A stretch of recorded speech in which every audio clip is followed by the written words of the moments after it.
நடமாடுகிற கோயில்களாக இருக்கக்கூடியவர்கள் யார் என்று சொன்னால் மனிதர்கள் என்று சொன்னார் திருமூலர். ஆண்டவனை விட கடவுளை விட மனிதன் பெரியவன் என்று சொன்னார் திருமூல தேவநாயனார். நடமாடுகிற கோயில்கள் என்று மனிதர்களை சொன்னார். இந்த நடமாட கோயில்களாக இருக்கக்கூடிய இந்த மனிதர்களுக்கு நீங்கள் ஏதாவது ஒரு உதவி செய்தால் அது அந்த கோயிலே இருக்கக்கூடிய ஆண்டவனுக்கு போய் சேரும். ஆண்டவனுக்கு செய்வது பக்தர்களுக்கு வருமானு தெரியாது, ஆனால் பக்தர்களுக்கு செய்கிற சேவை ஆண்டவனுக்கு கண்டிப்பாக போய் சேரும் என்று சொன்னவர் திருமூல தேவநாயனார். நடமாட கோயில்கள் நம்பர்க்கு ஒன்று ஈயின் படமாட கோயில் பகவர்க்கு அது ஆம். ஆனால் படமாட கோயில் பகவர் கொண்டு ஈயின் நடமாட கோயில் நம்பர்க்கு அது ஆகா. நடமாடுகிற கோயில்களாக இருக்கக்கூடியவர்கள் நாம். அப்ப கோயில் என்று ஒன்று இருந்தால் தெய்வம் ஒன்று இருக்கும்ல. நான் நடமாடும் கோயில் என்று சொன்னால் எனக்குள்ளே தெய்வம் இருக்கிறதா என்று சொன்னால் இருக்கிறது என்று முதலாக சொன்னவர் திருமூலர். உள்ளம் பெருங்கோயில் திருமூலருடைய திருமந்திரம். இந்த உள்ளம் இருக்கிறதே அதுதான் பெரிய கோயில்.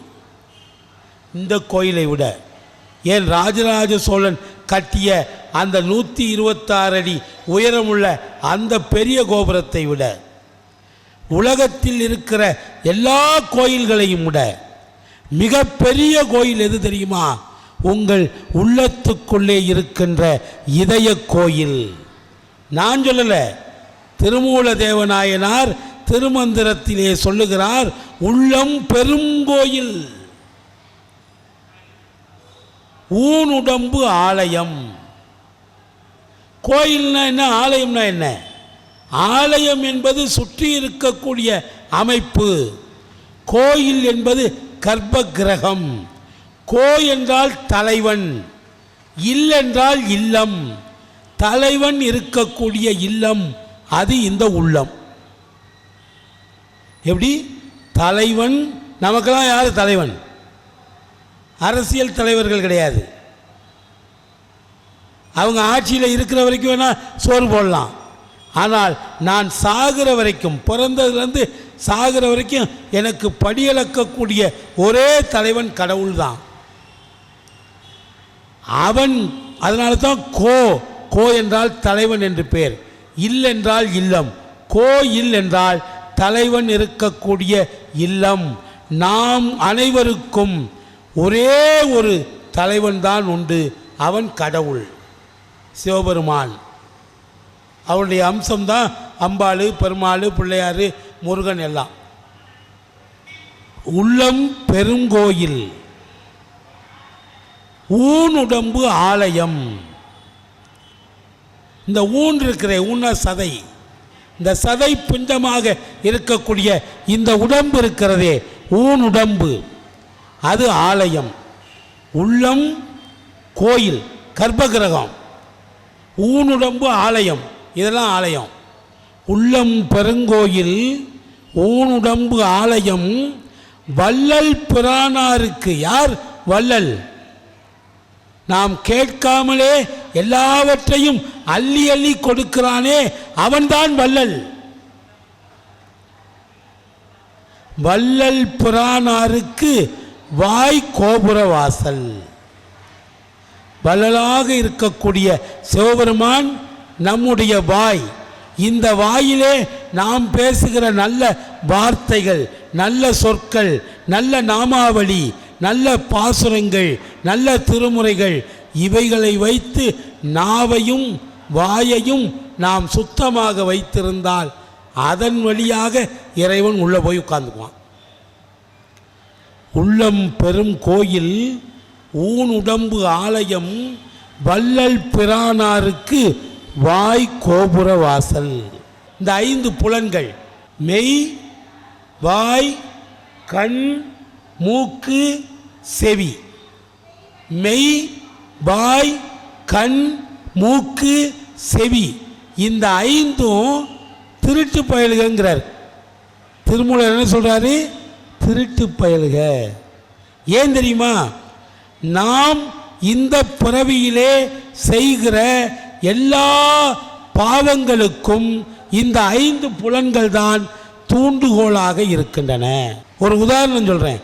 கோயிலுக்கு போகிறோம், சாமி கும்பிட்றதுக்காக இறைவன் சன்னிதானத்தில் போய் கைகுவித்து இறைவனை வணங்குவதற்காக இருக்கிறோம். கண்மூடி அம்பாளை பற்றின பாசுரங்களை பாடத் தொடங்குகிறோம். அப்போ திடீர்னு அந்த பக்கம் இருந்து சத்தம் வருது. சாமி ஞாபகம் வருமா? சாமி ஞாபகம் வருமா? வராது. ஏன்னா கள்ளப்புலன், திருட்டு பய. கோயிலுக்கு வந்து சாமியை கும்பிட்றதுக்கு பதிலாக கண்மூடி இருக்கிற போதே காது முதல்ல தப்பு பண்ணும். யார் என்னவோ பேசுகிறாங்களே, ஏதோ பேச்சு சத்தம் வருதே அப்படின்னு காது தப்பு பண்ணும். மனிதனுடைய தாய் வயிற்றுக்குள்ளே குழந்தை உருவாகிற போது சதப்பிண்டமாக தானே இருக்கும். 1 மாத குழந்தையெல்லாம் பார்த்திங்கன்னா வெறும் சதப்பிண்டம் தான். அதுக்கு கண்ணு, காது, மூக்கு, காலு, கையெல்லாம் இருக்காது. சதைப்பிண்டமாக உருவாகிற அந்த மனித ஜீவனுக்கு முதல்ல கண்ணு வர்றதுக்கு முன்னால், மூக்கு வர்றதுக்கு முன்னால், வாய் வர்றதுக்கு முன்னால், கைகால்கள் வர்றதுக்கு முன்னால் மனிதனுக்கு முதலாக வெளிவருகிற உறுப்பு எது என்று சொன்னால் அது காது தான். இதை இன்றைக்கு அறிவியல் உலகம் ஆராய்ச்சி பண்ணி கண்டுபிடிச்சு உண்மை என்று சொல்லுகிறார்கள்.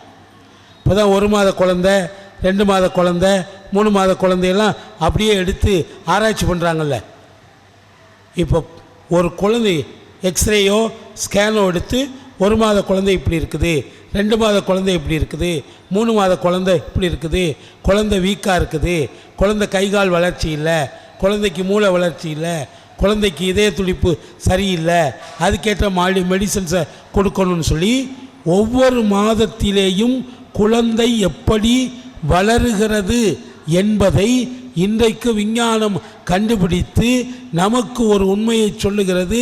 மனிதனுடைய புலன்களிலே முதலாக உதிப்பது காது.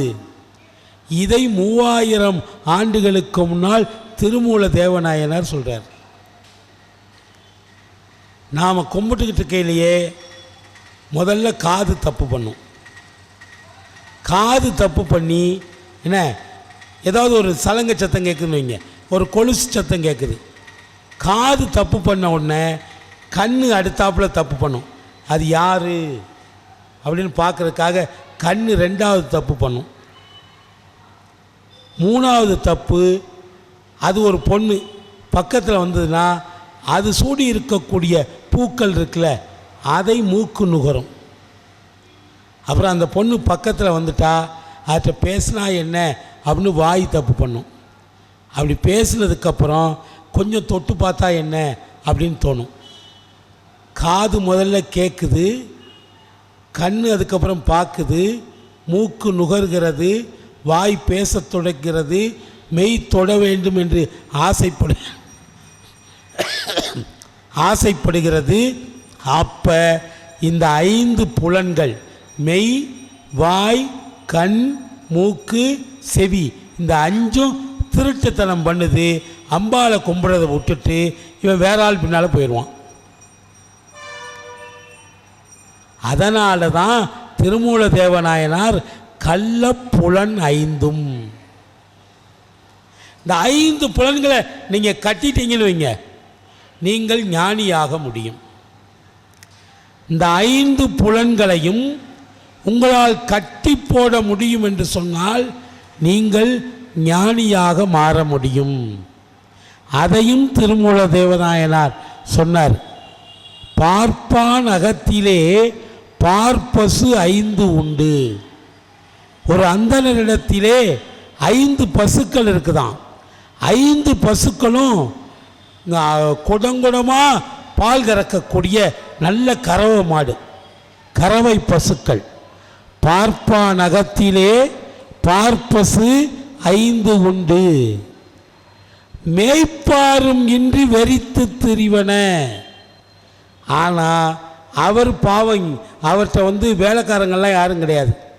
அதனால் இதுக தாண்டோண்டித்தனமாக ஓடிக்கிட்டு இருக்கு. எப்போமாவது ஒரு தடவை வரும், பாலை கொடுக்கும், போயிடும். ஆனால் நிரந்தரமாக அவரால் பாலை பீச்சி வியாபாரம் பண்ண முடியலை. ஏன்னா அவையெல்லாம் வெறுண்டு ஓடிக்கிட்டு இருக்கு. சரியானபடி மேய்க்கிறதுக்கு ஆள் இல்லை. ஒருவேளை சரியானபடி மேய்ப்பதற்கு ஆள் கிடைத்து அந்த பசுக்கள் 5 அடங்குச்சுன்னா அந்த பார்ப்பான் அகத்திலே உள்ள அந்த 5 பசுக்களும் தேவைக்கு அதிகமாக பாலை சொரியத் தொடங்கும். ஒரு மேய்ப்பவன் இருந்தால் அந்த 5 மாட்டையும் கட்டினால், அவற்றை தன்னுடைய வசப்படுத்தினால், இவன் பால் செம்பை நீட்டுகிற போதெல்லாம் மடியை திறந்து பாலை கொடுக்கும். ஆனால் இப்போ அப்படி செய்ய முடியல. ஏன்னா இவன் பால் செம்பை தூக்கிட்டு போயில, அது எங்கிட்ட தறிகட்டு ஓடுது. பார்ப்பான் அகத்திலே பார்ப்பசு 5 உண்டு. மேய்ப்பாரும் இன்றி வெறித்து திரிவன. மேய்ப்பாரும் உண்டு வெறியும் அடங்கினால் பார்ப்பான் பசு 5 பாலாய் சொரியுமே. அவர் பசு 5ன்னு சொன்னது எது தெரியுமா? மெய், வாய், கண், மூக்கு, செவி. இதை எந்த இடத்துலையும் அவர் இந்த 5 பேரையும் சொல்லலை. அதுதான் மறைபொருள். மந்திரத்திலே மறைபொருளாக சொல்லுவது இதுதான். அப்போ இந்த 5 புலன்களும் மிக அற்புதமான அவயவங்கள். இந்த 5 புலன்களும் இறைவன் நமக்கு கொடுத்த கொடை. நீங்கள் யோசிச்சு பாருங்க. ஒரு காது கேட்காம போச்சுன்னு வைங்க, வைத்தியர்கிட்ட போகிறீங்க. வைத்தியர்கிட்ட போய் பார்த்தா அவர் ஒரு 10,000 ரூபா 15,000 ரூபா பில்லு போடுவார். 10,000 15,000 பில்லு போடுறாருல, பில்லு போட்டுட்டு ஒரு சேஃப்டி மிஷின், அது ஒரு 2,000 3,000. ஒரிஜினல் காது கிடையாது. நல்லா கவனிங்க. 10,000 15,000 ஒரு சாதாரண டாக்டர்கிட்ட போனான். இதே பெரிய மருத்துவமனை, காது மூக்கு தொண்டைக்கெல்லாம் போனீங்கன்னா ஸ்கேன் எடுக்க சொல்லுவாங்க, அதை எடுக்க சொல்லுவாங்க, எல்லாம் பிபியிலேருந்து அத்தனை டெஸ்ட்டையும் எடுக்க சொல்லுவாங்க. நான் ஒரு டாக்டர்கிட்ட கேட்டேன், என் நண்பர் காது மூக்கு தொண்டை நிருபர் சென்னையில் இருக்கிறார். ஏயா காதுக்கு தானே பார்க்க வர்றாங்க, அவனுக்கு சுகர் டெஸ்ட்லேருந்து எய்ட்ஸ் டெஸ்ட் வரைக்கும் எல்லாம் எதுக்காக எடுக்கிறீங்க அப்படின்னா அவர் சொல்கிறாரு, அத்தனை மிஷின் எங்கள்கிட்ட இருக்குது, அவ்வளோ இன்ஸ்டால்மெண்ட்டில் வாங்கி போட்டிருக்கிறேன். இன்ஸ்டால்மெண்ட் எப்படி கட்டுறது? அவன் எந்த நோயாக வந்தாலும் எல்லா டெஸ்ட்டையும் நாங்கள் பார்த்துருவோம், பில்லு அவனுக்கு 10,000 ரூபா போட்டு கொடுத்துருவோம். இப்போ எந்த ஒரு தலைவலி, ஒரு காய்ச்சல், ஒரு தொண்டை வலினா முன்னால் ஒரு அனாசின் மாத்திரை வாங்கி சாப்பிட்டா போதும், 50 பைசா. நான் படிக்கிற காலத்துலலாம், நான் படிக்கிற காலத்தில் 25 பைசாலாம் இருந்தது, போட்டால் சரியாயிடும். இன்றைக்கி நீங்கள் உள்ளே போய் தலைவலின்னு சொன்னால் டாக்டரை பார்க்குறதுக்கே உங்களுக்கு கன்சல்டிங் ஃபீஸ் 250 ரூபா. 25 பைசா மாத்திரையில் குணமானது, கன்சல்டிங் ஃபீஸே 250. 250 வாங்கினதுனால வாங்கிறது கேட்க அவர் உழைக்கணும்ல. அதனால் ஸ்டெதாஸ்கோப் வச்சு பார்ப்பார், அது பார்ப்பார், இதெல்லாம் பார்ப்பார். எல்லாம் பார்த்துட்டு நம்மகிட்ட கேட்பார், என்ன செய்யுதும்பார். என்ன செய்யுதுன்னு நமக்கு சொல்ல தெரியாமல் தான் அங்கே போகிறோம். அவர் எல்லா டெஸ்ட்டையும் பார்த்துட்டு என்ன செய்யுது அப்படிம்பார். அப்புறம் நம்ம தலை வலிக்குது, வயிறை பரட்டுது அப்படின்னு சொன்னால் ஒரு 1000 ரூபாய்க்கு மருந்து சீட்டு எடுத்து கொடுப்பாங்க. அப்போ ஒரு காது ரிப்பேர் ஆயிடுச்சுன்னா அந்த ஒரிஜினல் காது உங்களுக்கு கிடைக்காது. டூப்ளிகேட்டாக ஒரு இயர்ஃபோன் ஹெட்ஃபோன் மாதிரி ஒன்று கொடுத்துட்றாங்க. அதுக்கு குறைந்தது நீங்கள் 20,000க்கு மேல் செலவழிக்கணும். இப்போ கண் இருக்குல்ல, கண் பார்வை, 2 கண்ணும் எனக்கு வெள்ளெழுத்து, சாலேகம் வந்துருச்சு. கண்ணாஸ்பத்திரி, ஒரு பிரபலமான கண்ணாஸ்பத்திரியில் போய் 2 கண்ணுக்கும் ஆப்ரேட் பண்ணேன். 2 கண்ணுக்கும் ஆப்ரேட் பண்ணுறதுக்கு உள்ள லென்ஸு பொறுத்துறதுக்கு 3 லட்சம் ரூபா. 3 லட்சம் ரூபா கண்ணுக்கு. மூக்கு அடைச்சிருச்சுன்னு வைங்க, சளி போய் அடைச்சிருச்சுன்னு வைங்க, அதை உள்ள டியூப் போட்டு உருவி எடுக்கிறதுக்கு 15,000 ரூபா பில்லு. பல்லெல்லாம் கொட்டி போச்சுன்னா செட்டு பல் கட்டுறதுக்கு 15,000 ரூபா பில்லு. தொண்டையில் உள்நாக்கில் டான்சில் ஆப்ரேஷன் பண்ணோம்னா 1.5 லட்சம் ரூபா.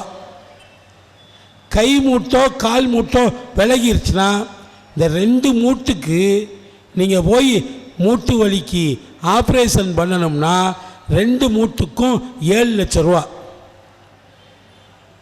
ஒரு விரல் அருந்து போச்சு, டூப்ளிகேட் ஒரிஜினல் இல்லை, ஒரு டூப்ளிகேட் விரலை வைக்கணும்னா அதுக்கு நீங்கள் 5 லட்ச ரூபா கொடுக்கணும்.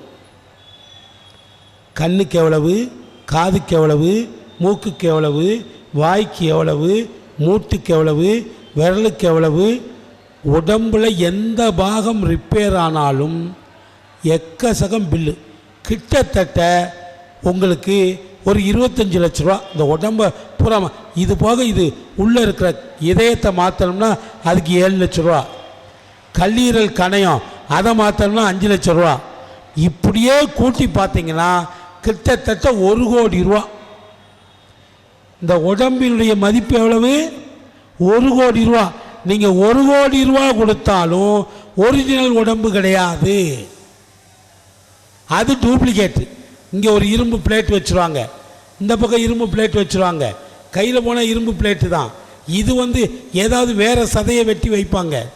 காதுக்கு செவிட்டு மிஷின் வேறு மிஷினு. ஒரிஜினல் இல்லாமல் டூப்ளிகேட்டாக உங்கள் உடம்பை செட் பண்ணுறதுக்கு குறைந்தபட்சம் 1 கோடி ரூபா ஆகும். ஒருத்தர் மூட்டு ஆப்ரேஷனுக்கு போனார். டாக்டர் எல்லாம் 1 மாதம் ட்ரீட்மெண்ட் பார்த்தாரு. பார்த்துட்டு 10 லட்ச ரூபாய்க்கு பில்லை கொடுத்தாரு. போன ஆள் அழ ஆரம்பிச்சிட்டான். இல்லை டாக்டர் சரி 10 லட்ச ரூபாய்க்கு வசதி இல்லை போல் இருக்குது அப்படின்னு நினச்சி, ஐயா பில்லு அதிகமாக இருக்கா, நான் வேணால் கொஞ்சம் குறைச்சிக்கிறேன், எதுக்காக அழுகிறீங்க அப்படின்னு கேட்டார். உடனே அவன் சொன்னான், நீங்கள் இந்த மூட்டு மட்டும், இந்த 2 மூட்டை மட்டும் 1 மாதம் ரிப்பேர் பண்ணுறதுக்கு 10 லட்ச ரூபா வாங்குறீங்க. ஆனால் நான் பிறந்ததுலேருந்து இப்போ எனக்கு 70 வயசு. இந்த 70 வயசு வரைக்கும் உடம்புல எந்த ரிப்பேரும் இல்லாமல் இதை ஓட்டிக்கிட்டு இருக்கானே ஒரு கடவுள், அவனுக்கு நான் இது வரைக்கும் 1 பைசா கூட கொடுக்கலையே. யோசிச்சு பாருங்க, 1 பைசா கூட வாங்காமல் அந்த அம்மா இவ்வளத்தையும் ஒழுங்காக நடத்திக்கிட்டு இருக்கால, அவளுக்கு எத்தனை கோடி கொடுக்கணும் நம்ம? நீங்கள் கோயிலுக்கு, நேற்றே நான் சொன்னேன், கோயிலுக்கு வருகிற போது கோரிக்கைகளோடு வராதீர்கள். நமக்கு கிடைத்திருக்கிற இந்த உடம்பு, இந்த கை, இந்த கால், இந்த கண், இந்த காது, இந்த மூக்கு, இந்த நாக்கு எல்லாம் கரெக்டாக வேலை செய்யுதில்ல? அட்லீஸ்ட் இங்கே உட்கார்ந்துருக்க எல்லாருக்கும் வேலை செய்யுதில்ல? என்ன, இவைகளெல்லாம் இறைவன் நமக்கு தந்த கொடை. இந்த உலகத்தில் கோடிக்கணக்கான பேர் இது இல்லாமல் இருக்கிறாங்க. கண் இல்லாதவன் எத்தனை பேர் இருக்கிறான்? கால் இல்லாத முடவன் எத்தனை பேர் இருக்கிறான்? காது இல்லாதவன் எத்தனை பேர் இருக்கிறான்? போன வருஷ கணக்கெடுப்பு ஒவ்வொரு ஆண்டுலேயும் ஒரு கணக்கெடுப்பு எடுப்பாங்க. அதில் ஒவ்வொரு நாளும் இந்த உலகத்தில் பசி, ராத்திரி சாப்பாடு இல்லாமல் பசியோடு தூங்கக்கூடிய மக்களுடைய எண்ணிக்கை 20 கோடி பேர். உலகத்தினுடைய மொத்த ஜனத்தொகை 750 கோடி.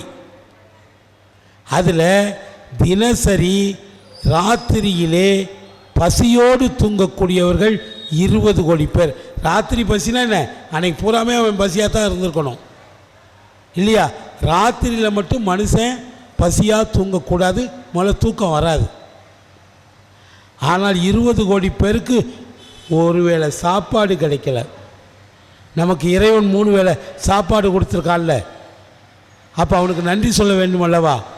அதனால் கோயிலுக்கு வருவதாக இருந்தால் இறைவனுக்கு இறைவிக்கு நன்றி சொல்வதற்காகத்தான் நாம் கோயிலுக்கு வர வேணும். இல்லையாயா? நமக்கு கொடுத்திருக்கிற இந்த வாழ்க்கை இது நம்ம கட்டையோ நட்டியோ, ஒருத்தர் பணக்காரராக இருக்கலாம், ஒருத்தர் ஏழையாக இருக்கலாம். அட்லீஸ்ட் இந்த கண்ணு நல்லா பார்க்குதில்ல, இந்த காது நல்லா கேட்குதில்ல, இந்த மூக்கு நல்லா வாசனையை நுகர்றதில்ல, இந்த வாய் பேசுறதில்ல, இந்த கை கால் ஏதோ தட்டு மாதிரியே நடக்கிற அளவாவது இருக்குல்ல. இது கூட இல்லாமல் கோடிக்கணக்கான பேர் இருக்கிற போது, இறைவா என்னை இந்த மட்டும் நீ நல்லா வச்சிருக்கியே, அதுக்காக உனக்கு நன்றி சொல்லுகிறேன் என்று நீங்கள் ஆலயத்திலே வந்து வழிபட வேண்டும் என்பதற்காகத்தான் ஆலயங்கள் இங்கே அமைக்கப்பட்டன. உங்கள் கோரிக்கைகளை நிறைவேற்றுறதுக்கு இது கலெக்டர் ஆஃபீஸ் கிடையாது. உங்களுக்கு வேலை இல்லை, பணம் இல்லை, பொழைக்கிறதுக்கு வழி இல்லைன்னா நீங்கள் திங்கட்கிழமை தோறும் மனு நீதி நாள்னு இருக்குது, கலெக்டர் ஆஃபீஸில் போய் கலெக்டர்கிட்ட கொண்டு போய் கொடுக்கணும். நீங்கள் எதை கேட்கவில்லையோ அதை கேட்காமலேயே தரக்கூடியவன் தான் இறைவன். அந்த நம்பிக்கை உங்களுக்கு வேணுங்க. நான் கேட்டுத்தான் அம்பாள் எனக்கு எதையாவது தரணும்னா அவள் எதுக்கு அம்பாளாக இருக்கிறா? உள்ளே வரும்போதே எனக்கு என்ன வேணும்னு அவளுக்கு தெரியுமா தெரியாதா? தெரியும்ல. அப்படி தெரியாத ஒருத்தி எப்படி கடவுளாக இருக்க முடியும்? அவளை நான் ஏன் கும்பிடணும்? யோசிச்சு பாருங்க. அப்போ நீங்கள் அந்த அம்மாட்ட எதையாவது கேட்டீங்கன்னா, எனக்கு பணம் கொடு, வைராட்டியை கொடு, எனக்கு காரை கொடு அப்படின்னு நீங்கள் கேட்டிங்கன்னா அந்த தாயை கொச்சைப்படுத்துவதாக அர்த்தம். அவள் தாய். உங்களுக்கு நீங்கள் கேட்குறதெல்லாம் கொடுக்கறது அவள் வேலை இல்லை. உங்களுக்கு என்ன கொடுக்க வேண்டியோ அதை கண்டிப்பாக கொடுப்பா.